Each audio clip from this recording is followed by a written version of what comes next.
एकादशी व्रत को हरितोष व्रत कहते हैं। भगवान की प्रसन्नता के लिए, हरिजू की प्रसन्नता के लिए एकादशी व्रत रहा जाता है। प्रायः समस्त वैष्णव जन रहते हैं। जो रसिक जन प्रियाजू के चरणों के अनन्य हैं, उनका एक ही व्रत है, श्यामा श्याम की 8 पहर उपासना करते हुए अपने मन वृत्ति को श्यामा श्याम में समर्पित करना। यहाँ ज्ञान ध्यान व्रत कर्म जीते सब काहो में नहीं मोहि प्रतीति, रसिक अनन्य निशान बजायो एक श्याम श्यामा पद प्रीति। पर जो एकादशी व्रत रहते हैं परम धन्य है, वो हरितोष व्रत है। अब एकादशी व्रत का नियम क्या है और कैसे एकादशी व्रत का फल मिलता है, कई बार चर्चा हुई। बहुत सुंदर तस्मा शास्त्रम प्रमाणम ते, शास्त्र प्रमाण के अनुसार श्री सनातन मुनि बोल रहे हैं, अथ ते नियमान वच्मि व्रते ह्रस्मिन् दिनत्रये, कास्यम मानुषम मसूरान्नम चणकांको द्रवास्तथा, शाकम मधुपरान्नम च पुनर्भोजन मैथुने, दशम्याम 10 वस्तूनि वर्जयेत वैष्णवः सदा। जिसे एकादशी रहनी हो और एकादशी का फल प्राप्त करना हो, उसको ये नियम पालन करना चाहिए। अथ ते नियमान वच्मि व्रते ह्रस्मिन् दिनत्रये, उसको 3 दिन, एक तो दशमी और एक द्वादशी और फिर बीच में एकादशी, उसको 3 दिन संयम में रहना होता है, तब बीच की एकादशी का उसे फल प्राप्त होता है। जिसे एकादशी व्रत रहना हो उसका नियम है कि दशमी के दिन कांसे के पात्र का त्याग करे। वैष्णव सिद्धांत है कि कभी जिसमें मांस बना उस रसोई का भोजन न ग्रहण करे। मसूर की दाल, चना की दाल, कोदों और कोई भी शाक, शहद, दूसरों का अन्न, दोबारा भोजन और मैथुन, ये दशमी के दिन त्याग दे। एक बार दशमी के दिन भोजन करे 24 घंटे में, क्योंकि एकादशी रहना है। कांसे का पात्र, जिस रसोई में मांस बना उसके भोजन का त्याग, मसूर की दाल, चना, कोदो, शाक, मधु अर्थात शहद और दूसरे के द्वारा दिया हुआ भोजन और दोबारा भोजन और मैथुन क्रिया, इनका दशमी के दिन कभी भी प्रयोग ना करें। इन 10 वस्तुओं से वैष्णव दूर रहे दशमी के दिन। फिर एकादशी के व्रत में, ये पीछे तो हम वर्णन कर ही चुके हैं, कहीं नहीं आया यहाँ कुटू का वो कचौड़ी पकौड़ी और सिंघाड़ा का हलवा और ये दुनिया के खीर और सब। ये एकादशी के दिन किसी भी तरह की गेम आदि क्रीड़ा ना खेले। जैसे अब आज व्रत है तो बैठे हैं अपना मोबाइल में गेम खेल रहे हैं, ऐसा कोई भी क्रीड़ा नहीं, द्वैत क्रीड़ा, किसी भी तरह का गेम, ये सब खेल नहीं। द्वैत क्रीड़ाम च निद्राम च तांबूलम दंत धावनम, परापवादम पैशून्यम स्तेयम हिंसाम तथा रतिम, कोपम हृत वाक्यम च एकादश्याम विवर्जयेत। एकादशी के दिन उपासक को चाहिए कि वो किसी भी तरह की क्रीड़ा, मनोरंजन बिल्कुल नहीं। चनिद्राम, नींद नहीं लेनी उसको, न दिन में न रात में, एकादशी व्रत। और प्रायः पुराने महापुरुषों ने ऐसा किया है। रामदास जी डाकोर के रात में जाते थे, रणछोड़ भगवान के यहाँ कीर्तन करते थे जाकर, तभी तो भगवान उनके कीर्तन पर, उनकी भक्ति पर रीझ कर गाड़ी में बैठकर उनके साथ आए थे। पूरी रात जगकर कीर्तन करना, और दिन में तो सोना ही निषेध है। द्वैत क्रीड़ाम च निद्राम च तांबूलम, पान खाना निषेध है एकादशी को, बिल्कुल नहीं, जो व्रत रह रहे हैं। और दंत धावनम, वृक्ष से तोड़कर जो दतून की जाती एकादशी के दिन है। परापवादम, दूसरे की निंदा करना, चर्चा करना नहीं, अर्थात अधिकतर मौन व्रत धारण करे एकादशी के दिन। पैशून्यम, चुगली करना। स्तेयम, कोई चोरी करना। हिंसाम, वाणी से, शरीर से, मन से किसी को दुख पहुंचाना। रतिम, अर्थात भोग करना, मैथुन करना। कोपम, किसी के ऊपर गुस्सा करना। अनत वाक्यम, झूठ बोलना। एकादश्याम विवर्जयेत, एकादशी के दिन ये नहीं करना चाहिए। एकादशी को एक बार कुछ फलाहार शुद्ध, अगर आपके पास कोई व्यवस्था नहीं तो थोड़ा दूध है, जल है, ऐसे आप लेकर, या थोड़ा सा फल ले लिया, थोड़ा सा फल लेकर के प्राण पोषण, एक दिन में मर नहीं जाओगे। कितने तो निर्जला एकादशी रहते हैं, हर एकादशी निर्जला। पूज्य श्री मथुरा दास जी निर्जला ही रहते थे हर एकादशी। चलो भैया, आपकी सामर्थ्य नहीं तो जल 2-4 बार ले लो, एक बार थोड़ा सा दूध और फल ले लो, चल जाएगा काम, प्राणों का पोषण हो जाएगा। ये आचरण न करे और एक बार कुछ आहार ले ले, वो भी शुद्ध भगवद अर्पित प्रसाद। फिर द्वादशी को काश्यम, मांसम, सुराम, छौद्रम, तैलम, वितथ भाषणम, व्यायामम च प्रवासम च पुनर्भोजन मैथुने, अस्पृश्य स्पर्श मासूरे, द्वादश्याम द्वादश त्यजेत। काश के पात्र में द्वादशी को भी भोजन न पावे। जिस रसोई में मांस बनाओ उसमें आहार न ले।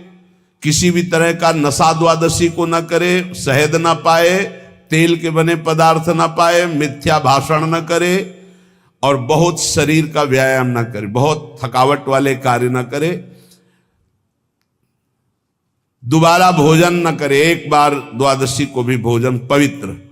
मैथुन न करे, जिसका स्पर्श नहीं किया जाता है ऐसे पदार्थों का स्पर्श न करे, और मसूर की दाल न खाए। द्वादशी को जो इन नियमों का पालन करता है, दशमी द्वादशी ऐसे और एकादशी ऐसे, तब उसे एकादशी व्रत का फल प्राप्त होता है। जो इस पद्धति से एकादशी, ये जो मनमानी है सब नहीं, हर पदार्थ मिल जाएगा आपको फलाहार में। हर पदार्थ हमको बताया गया कि आपको जो चाहो वो सब पदार्थ फलाहार का। अरे भाई, हरितोष व्रत है तो हरि प्रसन्नता के लिए एक दिन भूखे रहने बहुत आनंद आता है। पहले भगवत कृपा से ऐसी गंगा जल पी करके कुछ दिन, फिर कभी कभी निर्जला एकादशी का भी आनंद। बड़े संन्यास मार्ग में थे तो बड़े संयम से सब शास्त्रीय पद्धतियों का निर्वाह होता था।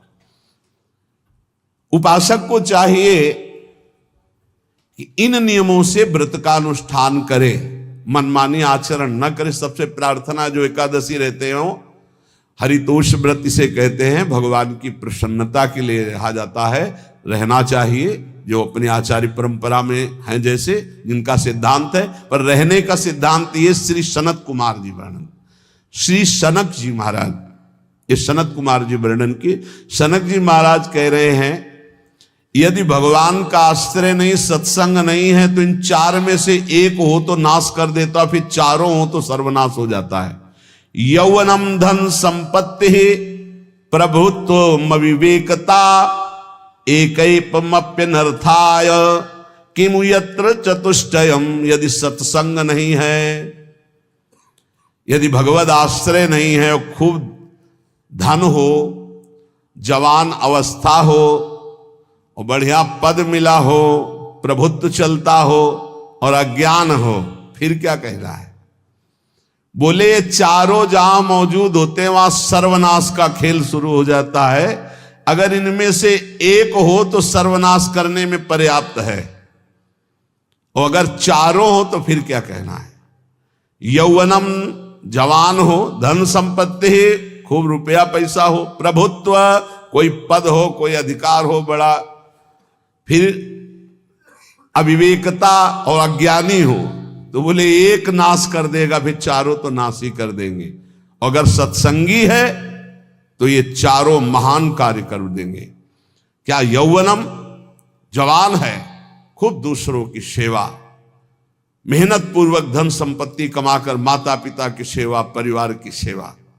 ये माता पिता, हमारा वेद कहता है मातृ देवो भव, तैत्तिरीयोपनिषद, मातृ देवो भव, पितृ देवो भव, आचार्य देवो भव, अतिथि देवो भव, यान्य नवद्यानि कर्माणि तानि सेवितव्यानि नो इतराणि, यान्यस्माकः सुचरितानि तानि तोयोपास्यानि नो इतराणि, ये के चास्माच्छेयाः सो ब्राह्मणाः तेषां त्वया स्नेन प्रश्वसितव्यं, श्रद्धया देयं अश्रद्धया देयं, श्रिया देयं ह्रिया देयं भिया देयं संविदा देयं।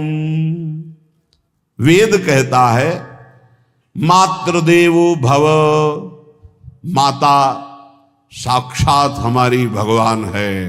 देव हरि को कहते हैं, केशव देव जैसे कहा हरि को कहते हैं, गोविंद देव, मातृ देव, माता भगवान है। धिक्कार है उन पुत्रों को जो अपने माता के द्वारा पोषित किए हुए शरीर से हाथ उठाते हैं अपने माता पिता के ऊपर। नरक में तुम्हारी जो दुर्दशा होगी भोगोगे। एक हमको दिखाया गया दृश्य कि अपनी माता की कोख में लात मारता है, थप्पड़ मारता है, पिता बैठा है उसको लात मारता है, थप्पड़ मारता है, बाल घसीट कर गेट तक माता को ले जाता है। अब इनकी जो दुर्दशा होगी ये बोल नहीं पाएंगे, बता नहीं पाएंगे। ऐसी जगह मारा जाता है कि बस तलकते रहो, कुछ कह नहीं सकते, घोर नरकों की प्राप्ति होती। वेद कहता, तैत्तिरीयोपनिषद, मातृ देवो भव, ध्यान से सुन लो, सत्संग है, ये माता साक्षात भगवान है। अगर तुमने मारा वाह भर करके इसके आंसू गिरे, जितने आंसुओं की बूंद से भूमि के कण भींजेंगे उतने कल्प तक नरक भोगोगे। ध्यान रखना, तुम्हारा कभी यश, कभी कीर्ति, कभी श्री, कभी हिरी, ये कभी तुम्हारे उदय नहीं हो सकती। तुम्हारा सर्वनाश हो जाएगा अगर मां पे हाथ उठाया। पितृदेवो भव, पिता साक्षात भगवान है। देखो भगवान अवतरित हुए तो प्रात काल उठी कै रघुनाथा, मातु पिता गुरु नावहि माथा। आचार्य देवो भव, माता साक्षात भगवान है, पिता साक्षात भगवान है, आचार्य गुरुदेव साक्षात भगवान है। जो अपनी माता को, अपने पिता को दुख देता है, अपने गुरुदेव की अवहेलना करता है, उसका कभी मंगल हो सकता है? वो कभी सुख प्राप्त कर सकता है? वेद कहता है जो निर्दोष कर्म करते हुए धन कमाकर, कैसा कर्म? निर्दोष कर्म करते हुए धन कमाता है और उस धन से अपने बूढ़े माता पिता और गुरुजनों की सेवा करते हैं, जीवन धन्य है। धिक्कार है उस पुत्र को, धिक्कार उस जवानी को, धिक्कार है उस धन को, धिक्कार उस बुद्धि को जिसको ये सब प्राप्त होने पर भी अपने बूढ़े माता पिता को दर दर के भटकने के लिए विवश कर देते हैं, जो अपने बूढ़े माता पिता को कष्ट देते हैं। जहां वेद कह रहा है मातृ देवो भव, पितृ देवो भव, आचार्य देवो भव, अतिथि देवो भव, चार बातें कही। अतिथि देवो भव, अगर बिना परिचय के कोई आ गया, कह रहा भूखा हूं, भोजन पवा दो, भगवान पधारे हैं, हम कह रहे मत अंदर आने दो, गेट के बाहर पवा दो, तुम्हारा संशय पर उसे भूखा मत जाने दो। अतिथि देवो भव, जो निर्दोष कर्म करके अर्थ कमाकर अपने माता पिता गुरुजनों की सेवा करता है, उसी का जीवन धन है। पशुवत आचरण, मनुष्य शरीर प्राप्त करके राक्षस आचरण, राक्षसों की यही पहचान होती है। मां नहीं मातु पिता नहीं देवा, साधुन ते करवा वही सेवा। तुम्हारे जो पुण्य है ना सब भस्म हो जाएंगे, आप खिलवाड़ मत समझो। वो विरक्त है, भले तुम्हें नौजवान दिखाई दे रहा है, वो शरणागत है। जो आचार्य ने मंत्र दिया वही गुरु परंपरा से चला रहा, वही मंत्र उसमें। आप उसको बोल रहे हमारे लिए कुर्सी डालो, पैंट शर्ट पहने हो कुर्सी डाल। हाँ, आप असमर्थ हो तो हाथ जोड़कर प्रार्थना कीजिए कि बैठने में हमारी टांग टूट गई है, हम बैठ नहीं पा रहे हैं, क्या व्यवस्था हो सकती है क्या? याचना इस कोटि की। आदेश, बाबा जरा कुर्सी लाना, बाबा तो कुर्सी रख देंगे, आप उनको तुम भिक्षुक समझते हो। सारे सुकृत तुम्हारे नष्ट हो जाएं। ये जो संतों के द्वारा दिए हुए आसन में ये अयोग्य पुरुष बैठ जाते हैं ना, इनके सारे सुकृत नष्ट हो जाते हैं। ये क्या समझते हैं? तुरंत आसन दिया जाता है किसी भी, आओ आसन को प्रणाम करके समेट कर रख दो अगर आसन में बैठने की योग्यता रही। आसन में बैठने की योग्यता उसकी मानी जाती है जो सामने बैठा है, उस स्थिति का हो या उससे श्रेष्ठ हो। बहुत होश में ये बातें सत्संग में ही मिलती है और अन्यत्र नहीं मिलती। आसन बिछाने का मतलब तुम कोई महान नहीं हो गए हो, अपने में दैन्यता नहीं तो वैष्णव किस बात के? आसन ग्रहण वैसे ही बिछा हुआ है, उसके ऊपर आसन लगा हुआ है गुरुजनों के लिए, श्रेष्ठ जनों के लिए। आप आसन में बैठने के अधिकारी हैं। सत्कर्म के द्वारा कमाए हुए धन से मात्र देवो भव पितृ, हम बार बार चिल्ला के कह रहे, क्योंकि कलयुगी इन पुत्रों को अब समझ में नहीं आ रहा। जो बोओगे वही काटोगे। अगर आप अपने पुत्रों को सत अध्यात्म की शिक्षा देंगे और स्वयं अध्यात्म से चलेंगे तो तुम्हारा बुढ़ापा ठीक से जाएगा। नहीं, बुढ़ापा बहुत मुश्किल से कटता है, बहुत मुश्किल से। हाँ, हमें कई दृश्य देखने को मिलते हैं। बता रहे एक बार बिंदौर इधर है, इच्छावर फतेहपुर, वहां से भ्रमण करते यार थे, बड़े मकान से वयोवृद्ध भागते हुए आए और स्वामी जी बहुत कष्ट में हो। क्या कष्ट है आपको? आप तो महल से उतर रहे हैं, ये किसका है? बोले मेरा ही है। तुमका कष्ट क्या है? बोले 4 लड़का है, 4 बहू है, सब खाते पीते हैं, मैं बहुत कष्ट में हूँ, सब कोई अपमान करता है। तुमका निकलो फिर बाहर, बाबा जी बनो, भजन करो, भगवान के मार्ग का अनुसरण करो। चौथी अवस्था है। बोले ये तो नहीं हो सकता, रहूंगा तो यही कुछ ऐसा कर दो कि जिससे हमारे बच्चों की बुद्धि बदल जाए, जो हमको पीटते हैं, गाली देते हैं। हमको वो जादू तो हम जानते नहीं, और चल पड़े। और बड़ा अंदर से चिंतन हुआ कि जीव कितना आसक्त है उन्हीं पुत्र परिवार घर में। अब बुढ़ापे का समय है, चौथी अवस्था में अगर घर ही में रह के भजन करो तो झंझट नहीं होगी। जो मिले जैसे मिले जीवन यापन करो, भजन करो, लेकिन प्रभु से मतलब नहीं। तो जितने भी जवान भाई बहन सुन रहे हैं, आप अपने माता पिता को, यहां हमारा वेद कहता है मातृ देवो हो, माता भगवान है, पितृ देवो हो, पिता हमारा भगवान है। धर्म के द्वारा कमाए हुए धन से माता पिता की सेवा करो। दूसरे दोषयुक्त कर्मों का कभी आचरण मत करो। यन्नस्मा कहो सुचरितानि तानि तोयो पापाश्यानि नो इतराणि। सुंदर आचरण करो जो महापुरुषों के द्वारा विधान किए गए हैं, पाप आचरण कभी मत करो। हमारे आचरणों में से एक भी ऐसा आचरण नहीं होना चाहिए जो दूसरे को दुखी करके धन संपत्ति लेने वाला हो। वेद कहता है पापाचरण किया और आपको गड्डी पकड़ा दी, आप निर्दोष को दंड दे दिए और दोषी को धन के कारण मुक्त कर दिए। अब आपके परिवार में जो तांडव मचेगा वो झेल नहीं पाओगे, चाहे कोई भी हो। बहुत ध्यान से सुनना, ये सत्संग है, ये शास्त्र है। जो अधर्म पूर्वक दूसरे के द्वारा दिए हुए धन से गलत निर्णय करता है, दोषी को मुक्त करता है और निर्दोष को दंड देता है, उसको दुखिया को न सताइए, दुखिया देगा रोए। जब दुखिया के मुखिया सुने तब तेरी गति क्या होए। मर्सिडीज गाड़ी में भून जाओगे भुट्टे की तरह अंदर, कोई सांस लेने की जगह नहीं मिलेगी। कैसे? आगे से गाड़ी में किसी कारण आग लग गई, चलती गाड़ी में। अब आजकल सब रिमोट का सिस्टम होता है, वो तार जल गए जिनसे गेट खोला जाता है। अब गेट लाख लोग हैं, आसपास कोशिश कर रहे हैं, न गेट खुल रहा है, न शीशा तोड़ा, भम मचा हुआ है, चीखते हुए अंदर एक एक परिवार का सदस्य भस्म हो रहा है। क्यों? किसी के परिवार को उजाड़ा तुमने, किसी के निर्दोष की तुमने दंड विधान किए हैं, पापाचरण किए, वो भोगना पड़ेगा। इसीलिए बार बार तुम्हें भयावह शब्दों से कहते हैं, कोई तुम्हें दंड नहीं देगा, तुम्हारे कर्म हर समय तुम्हारी खोपड़ी में सवार हो, वही तुम्हें दंड देंगे। इसलिए हमारा वेद कहता है, यन्यस्माकः सुचरितानि तानि तोयो पापास्यानि नो इतराणि। जिसमें महापुरुष विधान किए हैं कि ये आचरण करो वो सुकृत है, और जिसे मना करते ऐसे पापाचरण मत करो, कभी दूसरे का अहित मत करो। जो कोई भी हमसे श्रेष्ठ गुरुजन है उनका आदर करो, उनको आसन दो, उनको विविध पदार्थों से सुख पहुंचाओ, विश्राम कर लेने के बाद वार्ता करो। श्रद्धा पूर्वक माता पिता गुरुजन अतिथि इनकी सेवा करना परम धर्म है।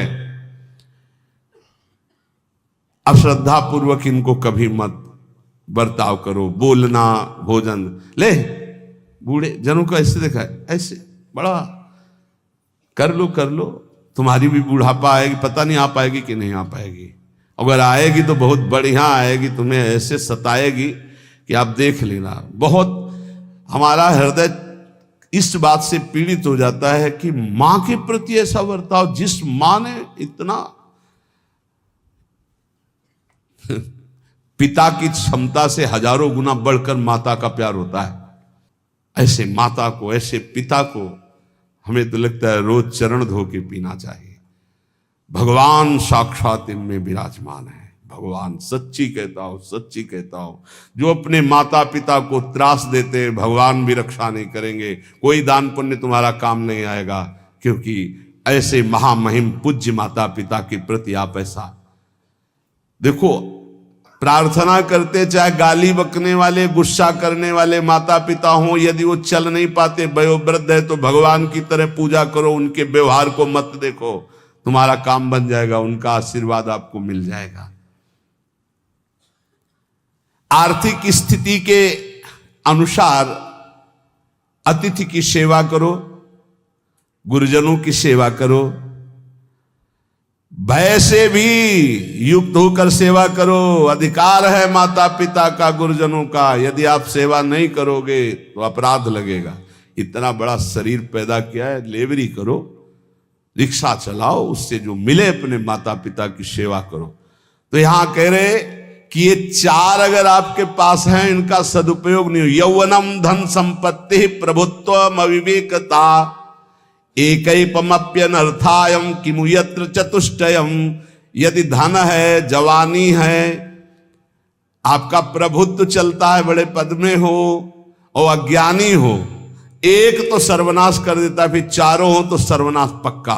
और यदि कहीं भगवान का आश्रय मिल जाए, संत जनों, तो ये परम मंगलदायक है। अविवेक विवेक में बदल जाता है।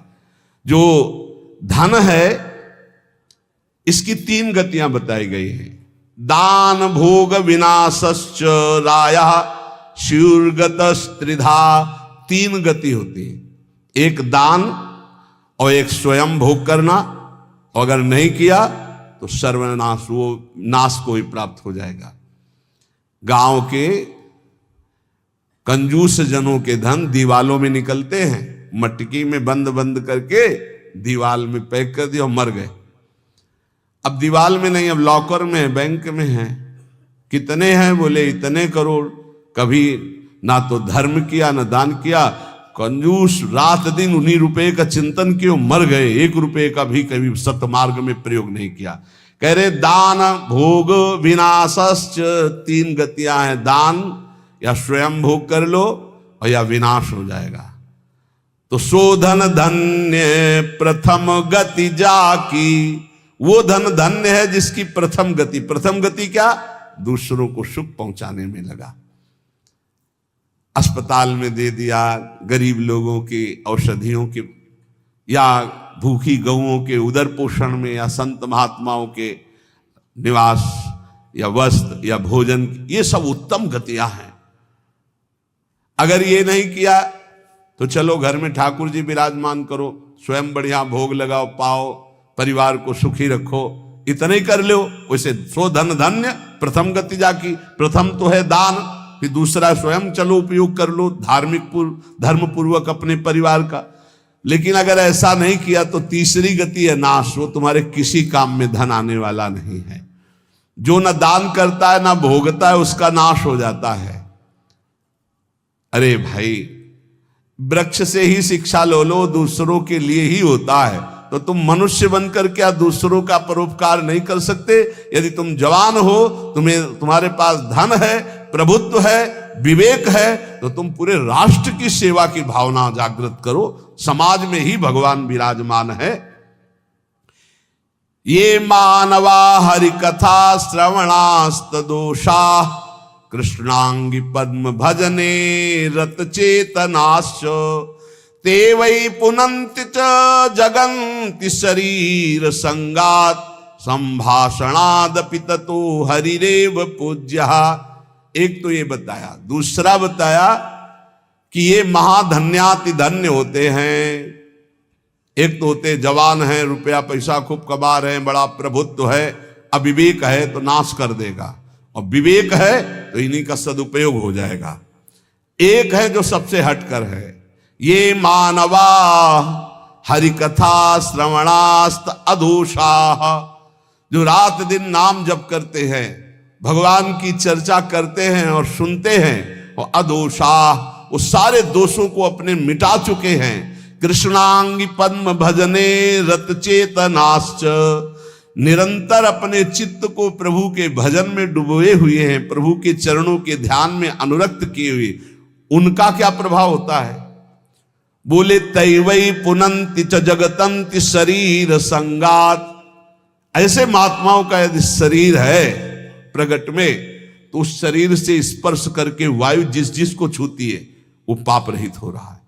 जो उनके दर्शन करते हैं वो पाप, संत दरस जिमि पातक तरई, संतों के दर्शन मात्र से पाप नष्ट होते हैं, उनके शरीर के स्पर्श से पाप नष्ट होते हैं। संभाषणादपि ततो हरिरेव पूज्यः, यदि उनसे संभाषण करने को मिल जाए तो बोले वो इतना पवित्र हो जाता है कि भगवान उनमें वास करने लगते हैं। हरिदेव, हरि उसमें विराजमान है, हरि ही है, ऐसा वो पूज्य हो जाता है। यदि जो नाम जप कर रहे हैं, जिनका चित्त भगवान के चिंतन में है, जो कथा भगवान की चर्चा कर रहे हैं, जो भगवान की चर्चा सुन रहे हैं, अदोषाः, जो समस्त दोषों पर विजय प्राप्त कर चुके हैं, ऐसे मानवाः पुनन्ति च जगतन्ति, वो पूरे जगत को पावन करने की सामर्थ्य रखते। सातरते सातरते सा लोकांतारयति मम भक्ति युक्तो भोनम पुनातु, वो लोक के लोक पावन कर देते। कैसे?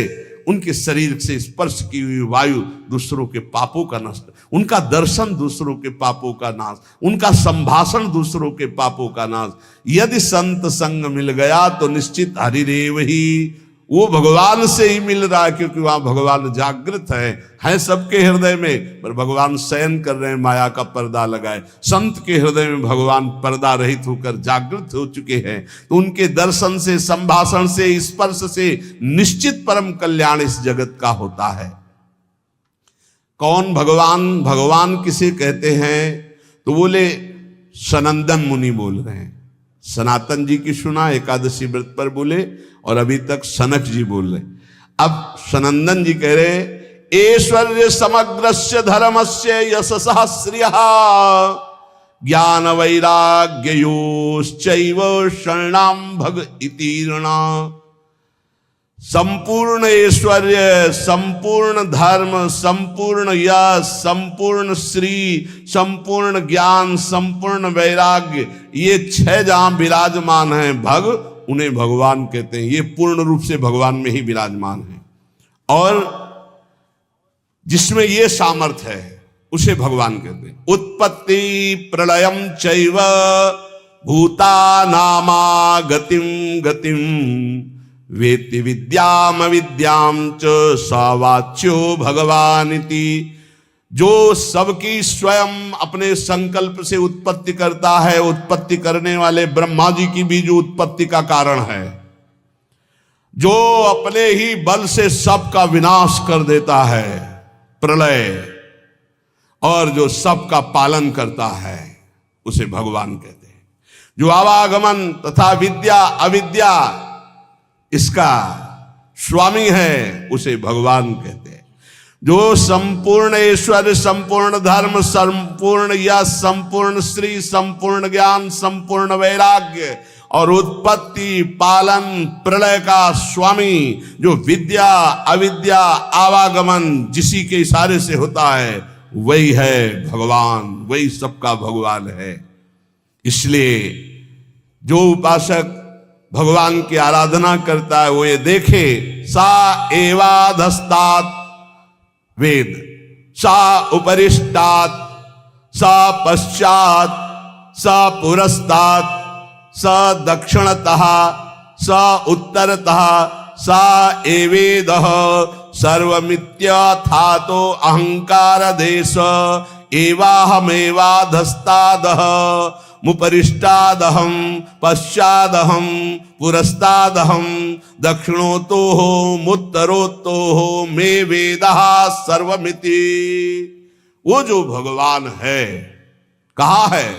बोले सा एवाधस्तात्, सा उपरिष्टात्, वो नीचे है, वो ऊपर है, वो पीछे है, वो आगे है, वो दाहिने भी है, वो बाएं भी है, और वही ये सब कुछ है जो देख रहे हो, केवल भगवान ही भगवान है। बोले जो ऐसा देखता है, उसका अहंकार भगवान में लीन हो जाता है। अब वो देखता है, मैं ही नीचे हूं, मैं ही ऊपर हूं, मैं ही पीछे हूं, मैं ही आगे हूं, मैं ही दाहिने हूं, मैं ही बाएं हूं, मैं ही ये सब कुछ हूं, मैं ही मैं, अहम ब्रह्मास्मि। दो भाव होता है, एक भक्त जो भगवान को सर्वत्र देखता है, और एक जो अपने अहम को भगवान में स्थापित कर देता है भेदभाव से, वो अपने आत्मस्वरूप को देखता है। जिसने ऐसा भगवान का अनुभव कर लिया कि आगे पीछे दाहिने बाएं ऊपर नीचे हर समय मेरे श्री भगवान हैं, तो न पश्यो मृत्युम, इसका फल है, पश्यति न रोगम, नोत दुखाताः सर्वाः पश्यः पश्यति सर्वमाप्नोति सर्वस इति। बोले उसको किसी भी प्रकार का रोग दुख नहीं दे सकता। जो ये देखता है, सा एवाधास्तात्, सा उपरिष्टात्, सा पश्चात्, सा पुरस्तात्, सा दक्षिणा, सा उत्तरा, उत्तर में दक्षिण में ऊपर नीचे दाएं बाएं हर समय मेरे प्रभु हैं, केवल प्रभु को देखता है, तो न पश्यो मृत्युम, मृत्यु की ताकत नहीं कि उसकी तरफ देख सके। ध्यान देना, ना तो उसे मृत्यु परेशान कर सकती, दुख ले। हम आपको कई बार बोले कि महाभागवतों का शरीर कैसे छूटता है, जैसे बड़े गजराज के गले से मल्ली की माला, मोगरा देखते छोटी छोटी कली, कब टूट के गिर गया पता ही नहीं चला, ऐसे जन्मत मृत दुसा दुख होई भक्त को नहीं व्याप्ता। बोले ना तो वो मृत्यु, ना पश्यो मृत्युम पश्यति, मृत्यु ना रोगम, बड़े से बड़ा रोग उसको परास्त नहीं कर सकता। ये इसका फल है जो हर समय भगवान में स्थित है। नोत दुखाताः सर्वाः पश्यः पश्यति सर्वमाप्नोति सर्वस इति। वो सबको भगवत स्वरूप देखता है, अतः वो भगवान में प्रतिष्ठित, ना उसको मृत्यु छू सकती, ना रोग छू सकता है, ना किसी तरह का दुख छू सकता है। यही प्राप्त करने के लिए रोज चर्चा होती है। ऐसी ऊंचाई पर चढ़ जाओ कि कोई भी रोग, कोई भी शोक, मृत्यु, नाना प्रकार के विकार तुम्हें विचलित ना कर पाए। वो स्थिति है भगवद स्थिति, भगवदाकार। जो रात दिन प्रभु का भजन करते और देखते कि चारों तरफ से हरि मुझे घेरे हुए, जैसे प्रहलाद जी देखते, उसको कोई भय नहीं, कोई दुख नहीं, कोई रोग नहीं, कोई शोक नहीं। ये कैसे होता है? बोले आहार शुद्धौ सत्व शुद्धि, सत्व शुद्धौ